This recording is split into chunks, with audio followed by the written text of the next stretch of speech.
18 de enero del 2019. Muy buenos días, bienvenidos a su programa Contacto Directo. Revisemos quiénes son hoy nuestros invitados. Raúl Tello, asambleísta del Movimiento Unidos por Pastaza, presidente de la comisión multipartidista creada para investigar el caso Diezmos de la asambleísta Ana Galarza. Concusión y enriquecimiento ilícito, dos de las acusaciones contra la legisladora. Los argumentos que se esgrimen, las comparecencias, tiempo de entrega del informe, lo revisaremos. Además nos acompaña esta mañana Yacu Pérez, presidente de la Ecuarunari. ¿Luz verde para explotación minera en áreas sensibles? La consulta popular que debe haber sobre explotación en la zona de la reserva de agua de Quinzacocha, el sector minero señala que se puede hacer minería responsable en el país. También estará con nosotros Eliseo Azuero, asambleísta por Sucumbíos, del Bloque de Integración Nacional BIN, reformas a la ley de la función legislativa, cambios para activar una real fiscalización, causales para destituir a un asambleísta, una comisión de ética, cambios en la forma de la construcción de leyes, están entre las propuestas. El Pleno del Consejo de Participación Ciudadana Transitorio resolvió que se creará un Tribunal de Cuentas que reemplace al Contralor como autoridad única de Contraloría. Julio César Trujillo, presidente del Consejo, anunció la conformación inmediata de una comisión que analice el proceso jurídico a seguir para la integración de este organismo. El Contralor subrogante, Pablo Celi, había propuesto también esta creación de un Tribunal de Cuentas. Fue en el salón de gabinete del Palacio de Carondelet, donde el presidente Lenín Moreno se reunió con Julio César Trujillo, presidente del Consejo de Participación Ciudadana Transitorio. Durante el encuentro, Trujillo le informó al primer mandatario la decisión que tomó el Pleno del Consejo sobre el futuro de la Contraloría. Estamos de acuerdo en crear el Tribunal de Cuentas, que por supuesto sustituiría al Contralor General del Estado. Pues no pueden existir dos órganos que se encarguen de la misma función, que es examinar cómo se manejan los recursos públicos. Esta decisión del organismo de participación ciudadana recibió el apoyo de Moreno. Ese esfuerzo inmenso que hace el Consejo de Participación Ciudadana en tratar de volver a la normalidad, la institucionalidad del país. Además, Trujillo anunció la conformación inmediata de una comisión que se encargará de analizar el proceso jurídico que se debe seguir para crear este Tribunal de Cuentas. Acerca de cuál sería, primero, el camino más adecuado para hacer este cambio constitucional, que es la creación del Tribunal de Cuentas. Sin embargo, Moreno no descartó una consulta popular. Y habrá que acudir, como lo ofrecimos en algún momento, tantas y cuantas veces sea necesario, al pueblo para que tome las decisiones finales. Mientras tanto, pues, la decisión la pondremos en consideración de la Corte Constitucional, que estará nombrada para ese momento, que es lo que corresponde. Sobre el anuncio de la creación de un Tribunal de Cuentas, hasta el cierre de esta edición, el Contralor subrogante Pablo Celi no se ha pronunciado al respecto. Se desconoce si Celi, quien está a cargo de la Contraloría desde hace 1 año y medio, seguirá en esa función hasta que se conforme el nuevo organismo. La actualidad, los protagonistas, el análisis y la información en Contacto Directo.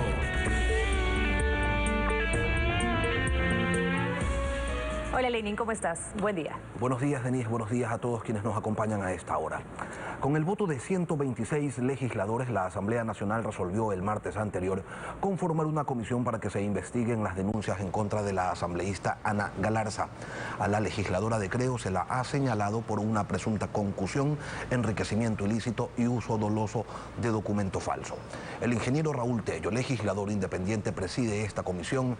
Le damos los buenos días y le preguntamos cuál va a ser el procedimiento a seguir en el tratamiento de esta investigación. Ingeniero. Buenos días, muchas gracias. Un saludo a todos los televidentes. La comisión conformada para la investigación de este tema tiene que actuar dentro del marco de la imparcialidad, dentro del marco de la objetividad y dentro del marco de la legalidad. En ese ámbito hemos establecido ya el día de ayer un cronograma inicial de lo que sería nuestro trabajo durante los 10 días en que nos corresponde emitir un informe al Pleno de la Asamblea Nacional. En primera instancia comparecerán a la Asamblea Nacional, a nuestra comisión, la parte acusadora, hemos previsto para el día de hoy, precisamente de que acudan a la comisión el denunciante, el legislador que presentó la denuncia en el Consejo Administrativo de la Legislatura y también quien públicamente manifestó acusaciones en contra del asambleísta, esto es su ex asesor Lenin Rodríguez. Posteriormente a todas las comparecencias que tengan relación con acusaciones en contra del asambleísta Ana Galarza, tendremos que escuchar ya los argumentos de descargo por parte del asambleísta, en la perspectiva de que se ejerza de manera absolutamente legítima el derecho a la defensa. A partir de ello, con el análisis correspondiente, elaboraremos el informe que será presentado al Pleno de la Asamblea Nacional.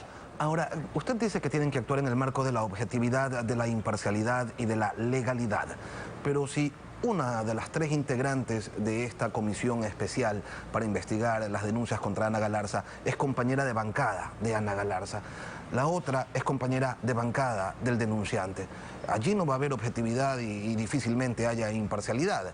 Lo único que les queda es la legalidad y bueno, usted que supuestamente no se corresponde o que no pertenece a ninguno de estos dos bandos. Bueno, nuestro deber como legisladores es actuar en ese marco y cada quien responderemos por esas actuaciones. Bueno, en el caso particular mío no es una supuesta independencia. Yo soy absolutamente independiente y en ese marco es que tomaré mis actuaciones, tomando en cuenta de manera principal las pruebas que se presenten y tomando en cuenta que tenemos que actuar también dentro del marco de la Ley Orgánica de la Función Legislativa y dentro del marco de la Constitución. Asambleísta, usted ha señalado que van a darse pues comparecencias del un lado y del otro, pero ¿qué otro tipo de acciones van a tomar tomando en cuenta, valga la redundancia, que hay denuncias que son bastante graves, enriquecimiento ilícito como que requiere la intervención de otras instancias que no necesariamente son las legislativas? Sí, precisamente a la función legislativa no nos corresponde determinar si se han producido hechos que tienen responsabilidad de carácter penal. Eso le corresponde a la Fiscalía y yo entiendo que la Fiscalía ha recibido ya una denuncia al respecto.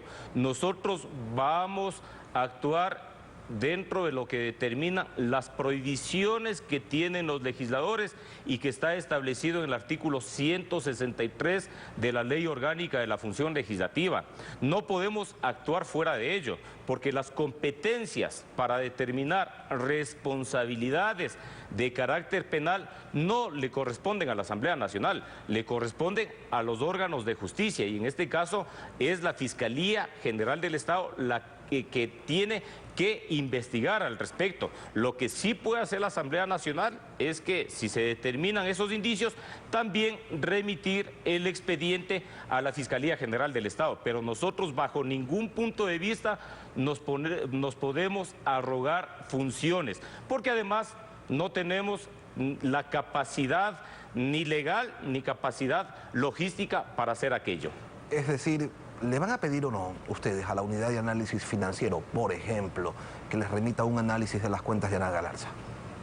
Mire, eso será posterior a las pruebas que se presenten por parte de los denunciantes, será posterior al análisis que nosotros realicemos en la comisión y yo no me puedo adelantar absolutamente a emitir ningún criterio al respecto de lo que serían las conclusiones de la comisión, porque obviamente he dicho de que vamos a actuar dentro del marco de la objetividad y cuando hablo del marco de la objetividad estoy hablando de pruebas concretas. Entonces, cuando existan las pruebas, cuando tengamos esos elementos, recién nosotros podremos tener una idea clara de que si se produjo o no se produjo alguna violación que tenga que ver fundamentalmente a lo que determina el artículo 163 de la Ley Orgánica de la Función Legislativa, que se refiere a las prohibiciones que tenemos los legisladores. Los 10 días que tienen ustedes para elaborar el informe, ¿se cuentan desde ayer o desde hoy que empiezan las comparecencias?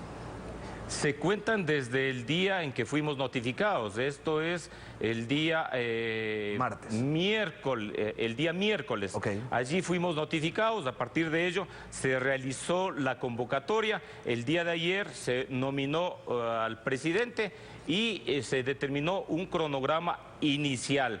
Entonces los 10 días se cumplen el día 25 de enero, que es cuando nosotros deberemos de presentar el informe que deberá ir al Pleno de la Asamblea Nacional, que como máxima autoridad del órgano legislativo tendrá que pronunciarse al respecto, tomando en consideración que ese informe es un informe habilitante, más no un informe vinculante. ¿Hay diferencias en esta denuncia contra Ana Galarza por supuesto cobro de diezmos y la que ella presentó en contra de Norma Vallejo, o estamos ante una situación similar? Mire, yo aún no puedo establecer aquello porque no hemos recibido aún las pruebas de cargo por parte de los denunciantes. Recién a partir de ello es que podríamos establecer si existen similitudes. Pero usted ha leído la prensa, usted ha visto, sabe de qué se trata, ¿no? Desde luego que sí, pero una cosa es lo que se dice en la prensa, una cosa es lo que se ha publicado en redes sociales y puede ser una cuestión diferente lo que en la práctica nosotros tengamos. Entonces, cuando yo me refiero a la objetividad, me refiero precisamente a aquello, a dar nuestras opiniones y actuar en base a pruebas concretas. Ahora, hay que recordar que a Norma Vallejo no se la destituyó, no se la separó del cargo por haber cobrado diezmos, sino por haber gestionado cargos públicos, porque es eso lo que determina y sí sanciona el numeral tercero del artículo 163 de la Ley Orgánica de la Función Legislativa. No hay otra cosa para sancionar.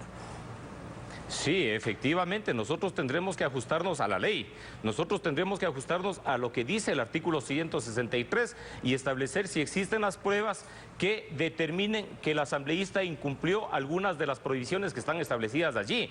Fuera de ello nosotros no podemos actuar, fuera de ello les corresponde a otras instancias y en este caso al hecho de concusión o al hecho de enriquecimiento ilícito le corresponde establecer a la Fiscalía General del Estado y posteriormente a los jueces. Pero nosotros nos deberemos ceñir estrictamente a lo que determina el artículo 163, porque caso contrario, amparados en qué norma nosotros podemos establecer una responsabilidad si no nos compete. Eso sería una grave arrogación de funciones y significaría también una absoluta ilegalidad.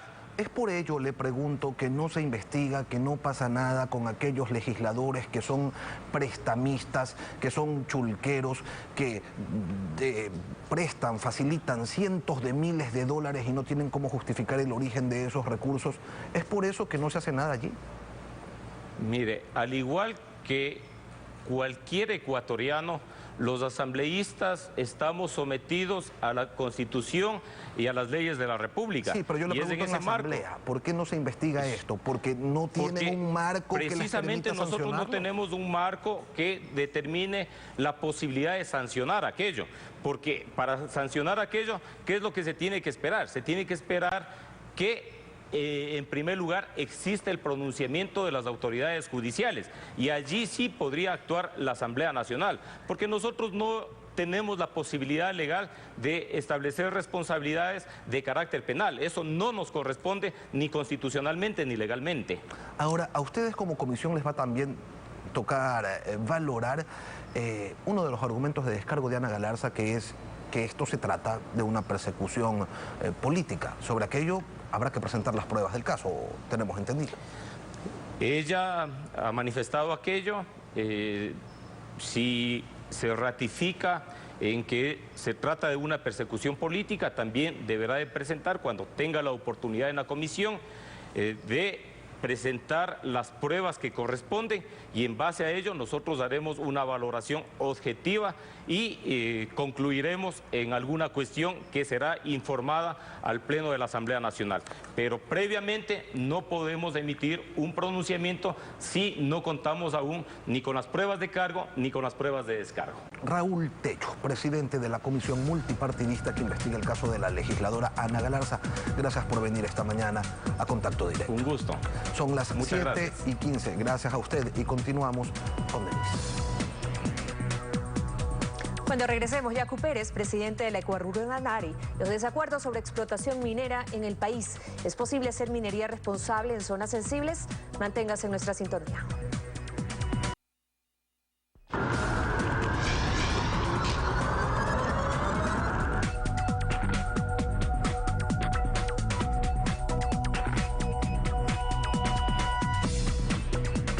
El gobierno ofrece facilidades para las inversiones y dentro de ellas se encuentran, evidentemente, las que están interesadas en la extracción de minerales. La minería industrial considera que se ha abierto puertas y ventanas para que haya más licencias. Escuchemos lo que dijo Santiago Yepes, presidente de la Cámara de Minería. El gobierno nacional ha venido haciendo importantes esfuerzos para poder permitir que finalmente el sector minero industrial de alguna manera pueda apuntalar este desarrollo nacional. En este sentido, pues hemos visto con muy buenos ojos que ahora el ministro Mata ha generado un proceso que será bastante ágil y que permitirá que finalmente los procesos ambientales de las empresas, en este caso mineras, sean aprobados de una manera eficiente, pero sobre todo que el cuidado medioambiental finalmente sea propicio, sea permanente y que sobre todo se garantice el cuidado de la naturaleza que todos queremos finalmente propiciar. Yacu Pérez, presidente de la Ecuarruranari, se encuentra con nosotros. Buenos días. Usted que ha sido un luchador en contra de las concesiones mineras, ¿cómo lee este buen ánimo que tienen las empresas que se dedican a esta actividad? Buenos días, licenciado Lenín Artiera, y a la audiencia que nos escucha.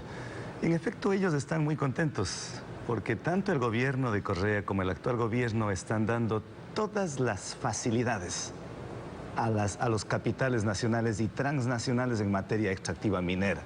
No pueden estar tan felices porque han bajado los impuestos para las regalías extraordinarias, han bajado todos los impuestos. Pero lo que no se preocupa, en cambio, el gobierno nacional, y el anterior es peor, es de la protección del medio ambiente, de la protección del agua, de la protección de las comunidades defensoras del agua que históricamente defienden sus territorios, defienden su biodiversidad, defienden el agua, y no solamente para las comunidades indígenas, sino para las grandes urbes. ¿Qué pasaría en la ciudad de Guayaquil, la ciudad de Cuenca, la ciudad de Quito, si se permitiría actividad minera justamente en las fuentes de agua, en los páramos, en los humedales, en los pajonales? Por ejemplo, en el Parque Nacional El Cajas, en Quimsacocha, permitir actividad extractiva minera es un crimen. Eso es un ecocidio. ¿Pero qué pasaría aguas abajo? Porque resulta, Yacu, que muchos creen que este es un problema que afecta solamente a las comunidades, a pequeños grupos humanos que se encuentran cerca de donde se desarrollaría la actividad minera, y esto no es así. La afectación podría ser mayor en caso de que se llegue a dar una contaminación. Yo le podría explicar con dos ejemplos. Una de las empresas más grandes del planeta, Barrick Gold, en septiembre del 2015 provocó una ruptura de una cañería en Veladero, en la Argentina, y provocó el derrame de más de 5 millones de litros de agua cianurada con tóxicos, que acabó con toda la biodiversidad, todos los elementos bióticos en Argentina, en San Juan. Y otro más grave, en el mismo año, para no citar otros, la mina Gerais, con la ruptura de 2 diques, provocó 17 muertos, más de una decena de desaparecidos, 650 kilómetros recorrió desde el río 12 hasta llegar al Atlántico, en donde 62 millones de metros cúbicos de lodo tóxico, que equivale a 62 billones de litros contaminados, provocó en el 2015 la mina Gerais en el Brasil. Esto queremos que suceda cuando nosotros tenemos unos paisajes preciosos. Esto es el Parque Nacional del Cajas. Esto es cerca a Río Blanco, aquí en Sacocha, lugares tan preciosos que es mágico, que se enamora a la gente cuando llega allá. Queremos que esto desaparezca y luego aparezca con estas imágenes que son comunes encontrar en México, en la India, en Sudáfrica, en Bolivia, en el Perú, donde han desaparecido lagunas completas. Creo que nadie apuesta por estas imágenes que son tan colosales como el cianuro, cómo el mercurio, cómo el arsénico ha contaminado a poblaciones enteras y cómo ha sido una tragedia. Por algo la industria minera constituye la segunda industria más contaminante del planeta. Esas son las razones por las que las comunidades defensoras del agua no solamente luchen por sus comunidades, sino también por las ciudades, porque el agua viene desde arriba, viene desde el páramo, y los afectados van a ser los que se encuentren aguas abajo de los proyectos mineros, es decir, las grandes urbes. Ahora, decía también Santiago Yepes de la Cámara de Minería que se está politizando el tema y que ya la justicia les está dando la razón. Lo invito a escucharlo. Hay que evitar que se politice el tema. Lamentablemente hemos visto ataques a proyectos mineros tratando de hacer creer o generar la incertidumbre de que no se ha producido la famosa consulta previa, tal cual lo determina el 169 de la Organización Internacional del Trabajo. En este sentido, el día de ayer, un juez aquí en la ciudad de Quito ha logrado determinar que en el caso del proyecto Mirador, aquellos que se estaban de alguna forma resguardando en solicitar una consulta previa y suspender el proyecto, se ha determinado a través de una auditoría ancestral, un proceso totalmente claro a través de un juez, que no existe la posibilidad de que estas comunidades sean ancestrales, por lo cual no cabe la consulta previa a las comunidades. Cabe, por lo tanto, lo que se ha realizado en demasía, que es los procesos de difusión y participación ciudadana dentro de los procesos de aprobación de licencias ambientales. Ahora, ante este fallo judicial en la concesión de Mirador, donde les dan la razón a los mineros, ¿qué van a hacer ustedes? Hay que presentar todos los recursos que aún nos queda, los recursos a nivel nacional y luego los recursos a nivel internacional. Pero sí es una preocupación gigante.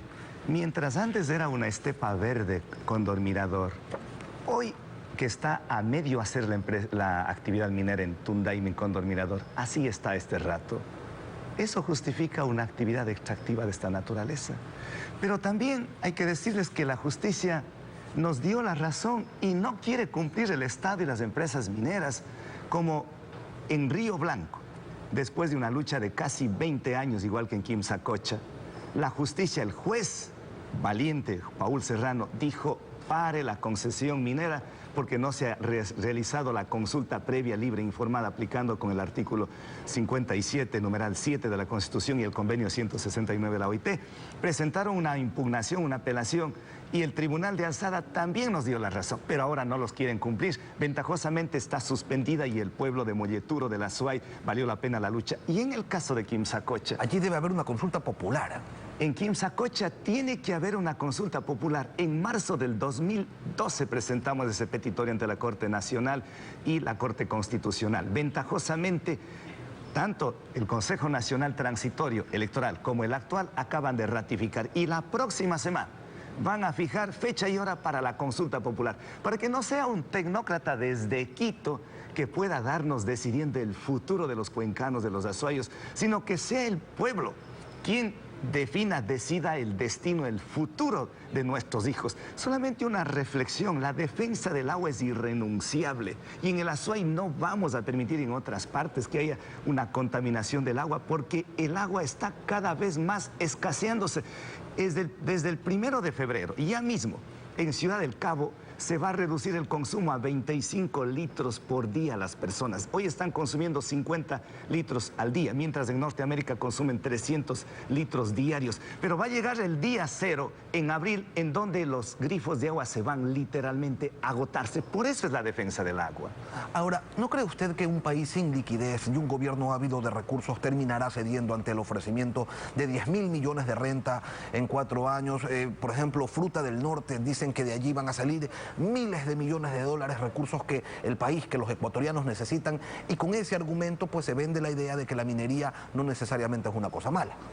En este libro que ayer se hizo el lanzamiento aquí en Guayaquil, y gracias por acompañarnos, La Resistencia, incluimos un tema del extractivismo minero, y ahí demostramos que, por ejemplo, de acuerdo a lo que dispone el artículo 93 de la ley de minería vigente, de $100, apenas menos del 5% queda para el Estado. Es una ilusión pensar que nos van a sacar de la pobreza.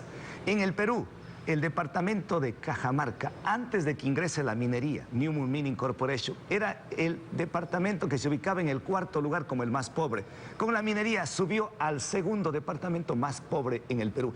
Las cifras que nos indican son espejismos, son engaños, como son engaños el que va a generar fuentes de trabajo. La empresa Hunfield South America, que se encuentra en Río Blanco, que hoy está suspendida esa minera, ofreció más de 2.000 puestos de trabajo.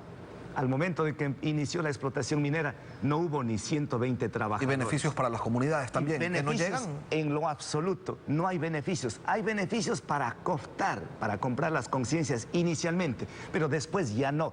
Por eso en la fase de la minería hay 3 etapas. La etapa del enamoramiento, en donde le dan caramelos, mangueras para canales de riego, les ayudan a construir una casa comunal. Después viene la fase del desenamoramiento, porque les ofrecen fuentes de trabajo, calles asfaltadas, proyectos productivos, no les cumplen, viene el desenamoramiento y finalmente viene la 3ª etapa de la resistencia, porque todos son engaños, porque todos son mentiras, porque son falacias de la actividad extractiva. En ninguna parte del mundo encontramos una minera que haya sido exitosa, que haya contribuido al erario nacional, que haya generado fuentes de trabajo y que esté libre de corrupción. Donde hay extractivismo minero estamos colmados de despojos, de violencia, de corrupción. Bueno, pero ellos dicen que sí se puede hacer minería responsable. Claro que la minería es responsable de los asesinatos. En el Ecuador, antes de que se haya sacado 1 gramo de oro, y hay 3 asesinatos de los hermanos de la Amazonía. Son los responsables de los despojos en Tundaime. Son los responsables de la división de las comunidades que están alrededor de Quimsacocha, de las comunidades de Inta, de Palo Quemado en Cotopaxi, de Yanacocha en Riobamba, de Gallo Cantana en Chimborazo. De todos estos lugares se les ha dividido a la comunidad, comprando a dirigentes, ofreciendo fuentes de trabajo.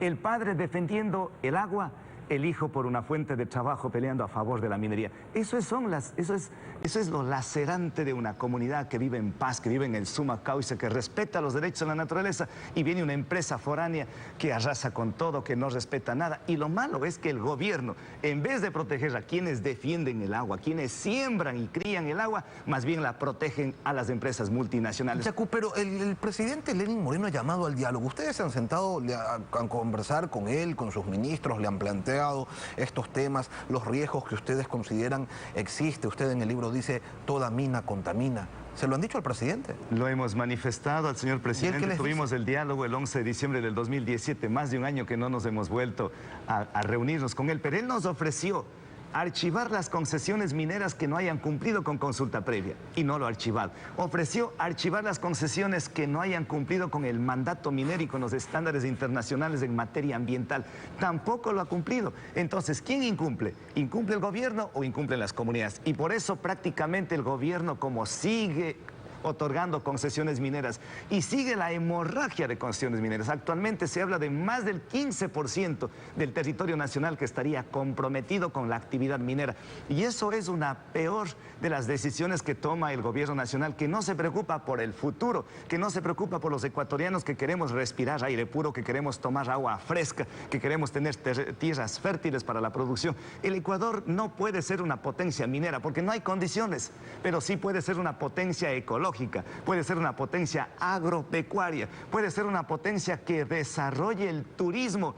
El turismo es la mejor opción, la mejor alternativa frente a la minería, como lo han tomado decisiones en el pueblo de Costa Rica, como España vive del turismo. Muchos países, la inmensa mayoría de países vive del turismo. El promedio per cápita por ingresos del turismo, de la manufactura, de la agricultura, supera con creces a lo que representa la minería. La minería no es un buen negocio. Toda mina contamina, y quienes están sedientos de oro nos van a hacer que nos quedemos sedientos de agua. Eso es lo que hay que reflexionar, y por eso el debate en el Ecuador. Nosotros no rehuimos el debate, estamos dispuestos a participar en los debates, en los foros, para con la verdad en la mano decir, nosotros defendemos el agua porque el agua vale tanto que no tiene precio. Yacu Pérez, presidente de la Ecuarunari, gracias por venir a Contacto Directo. Muchas gracias. Son las 7:32. Continuamos. Breve pausa, y cuando regresemos, Eliseo Suero, asambleísta del Bloque de Integración Nacional BIN, reformas a la ley de la Asamblea tras un año del veto presidencial. ¿Cuáles son los cambios propuestos en cuanto a fiscalización y la construcción de leyes? En poco estamos de vuelta.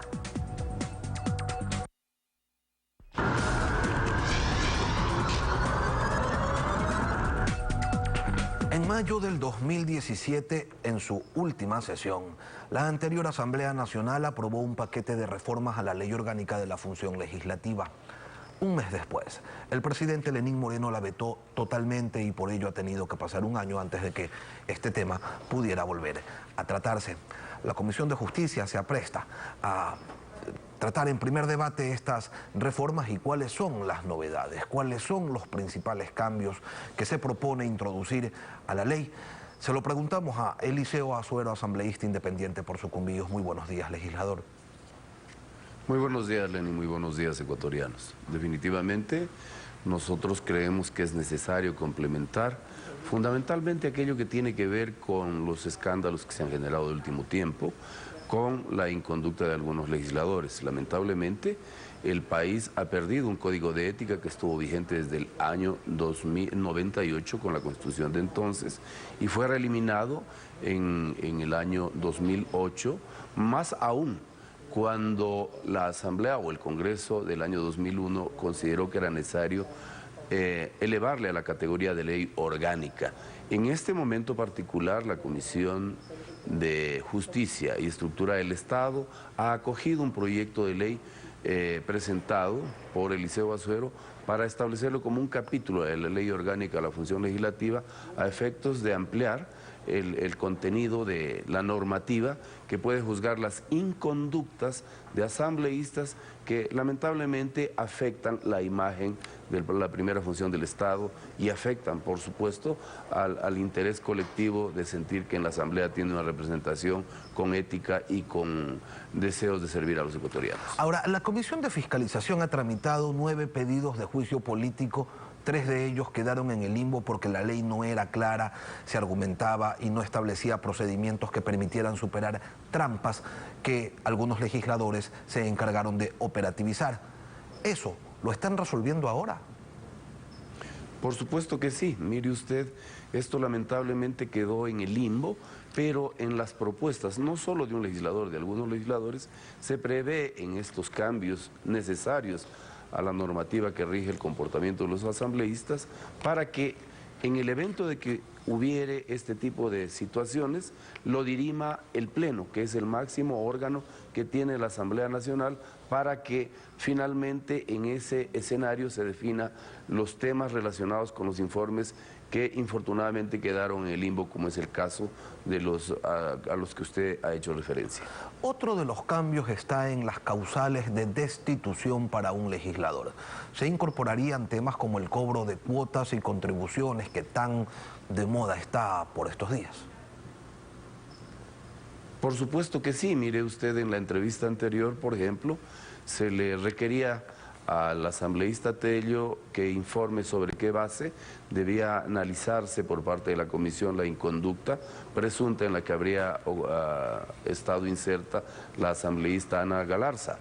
En este particular momento, en la propuesta de ley precisamente presentada por mí y por otros asambleístas, contempla la posibilidad precisamente de juzgar estas inconductas, el tema relacionado con los diezmos, con el comportamiento fuera del escenario legislativo por parte de los asambleístas, la falta de ética en el proceso fiscalizador que nosotros tenemos obligatoriamente que cumplir por mandato constitucional, promover fundamentalmente la recuperación de la institucionalidad y defender la independencia de la función legislativa, honrar la palabra, comprometernos con los ecuatorianos y cumplir con nuestros planes de trabajo que fueron presentados cuando requeríamos el voto de ellos. Consecuentemente, estas reformas a la Ley Orgánica de la Función Legislativa necesariamente deben contener el capítulo relacionado con el comportamiento ético de los asambleístas, más aún cuando en Latinoamérica y en el mundo, a través de la OEA, se estableció un mecanismo para fortalecer los congresos de América Latina y lamentablemente en el Ecuador a partir del año 2008 esta normativa que tenía vigencia desde el año 98 desapareció y aparecen este tipo de inconductas que han escandalizado a los ecuatorianos y que tienen necesariamente que ser corregidas por la Asamblea. Y entendemos que por ello es que se propone la creación de una comisión de ética parlamentaria para que cuando tengan que analizar las inconductas de algunos legisladores no deban recurrir de manera casi que permanente a comisiones multipartidistas de carácter ocasional, sino que esta comisión de ética se encargue de aquello. Esas serían las funciones, ¿no? Por supuesto que sí, la propuesta contiene de que debería estar constituida por las 5 bancadas legislativas más importantes y por los grupos parlamentarios. Estos miembros del Comité de Ética no podrán pertenecer, por ejemplo, al CAL, para tener una suerte de independencia y podemos nosotros sustanciar todas las demandas con el correspondiente respaldo del 10% de los asambleístas para juzgar estos hechos que avergüenzan a la Asamblea. Este es un paso muy importante tomando en cuenta que también de oficio deberíamos nosotros, los miembros de la comisión o del comité ético, iniciar investigaciones de manera no precisamente pública, sino privada, para en su momento presentarle a las autoridades de la Asamblea el contenido de las investigaciones y procurar las sanciones antes de que esto salga hacia la luz pública y nos haga daño absolutamente a todos. No somos todos los que estamos, ni somos todos los que estamos. Definitivamente es necesario que haya un cambio muy importante en la conducción del papel ético de los asambleístas para representar de manera digna a los ecuatorianos, más aún cuando lamentablemente estamos viviendo en una época en donde la degradación moral ha afectado terriblemente las bases de la democracia. Ahora, eso por el lado de la ética. Por el lado de la construcción de las leyes hay un cambio interesante y es que los legisladores ponentes ya no tendrán el control total de la construcción de la norma en el segundo debate, sino que toda la comisión deberá aprobar los cambios que se incorporen antes de la votación final y eso sin duda es una cosa buena. Pero por supuesto que sí, esta es una de las razones por las que en la década pasada se aprobaron leyes que luego han caído en letra muerta o que son necesariamente analizadas para reformarlas, porque no puede ser posible que en el contexto democrático una sola persona pueda decidir si acepta o no acepta. En el pasado, dado que yo tuve la experiencia de haber sido diputado en algunas oportunidades, era el pleno de las comisiones legislativas el que resolvía sobre los temas relacionados a los puntos que deben estar insertos en los diferentes cuerpos legales que se pretendía reformar o crear. Consecuentemente, hoy, más que nunca, es importante que eso se considere, como también es el hecho de que los ministros de Estado, que son elegidos por el Ejecutivo de turno a dedo, puedan también con mayoría absoluta ser censurados y defenestrados del cargo, porque tal cual están las cosas hoy por hoy, más aún cuando son los ministros los que manejan recursos, ingentes recursos, y se abrogan facultades que muchas de las veces contravienen expresas disposiciones de la Constitución y de la ley, tienen que ser juzgados y ahora bajarle el número de votos para que sea una mayoría absoluta y no una mayoría calificada como es el caso de las 2/3 partes. Y no solo los ministros de Estado, sino también todo funcionario con rango de ministro, ¿no? Porque ahí hay presidentes de CEMPLADES y de un montón de entidades que sin ser ministerios entonces le genera una suerte de inmunidad. Lenin, esto es lo extraño. Los ministros, ellos tienen esta posibilidad, mientras que otros funcionarios sí son juzgados con mayoría absoluta. La ley orgánica de la función legislativa, promovida en el tiempo del Correato, definitivamente lo que pretendía es tener esta camarilla de funcionarios que hacen o que cumplen las disposiciones del gobernante de turno, fundamentalmente en materia de corrupción, que es lo que se ha visto y por lo que ahora se están sancionando a muchos miembros de los gabinetes del señor Correa y los sucesivos. Consecuentemente, yo creo que esto es importantísimo porque no podemos permitir que solo ellos tengan la posibilidad de ser sancionados con esta cantidad de votos. Eliseo Azuero, asambleísta independiente por Sucumbíos. Gracias por venir esta mañana a Contacto Directo. Muchas gracias a usted y a los ecuatorianos. 7:45. Terminamos, Denise. Estamos despidiendo así Contacto Directo, Lenin, deseándoles que tengan un excelente viernes. Que tengan un buen fin de semana a todos. Nos vemos el próximo viernes.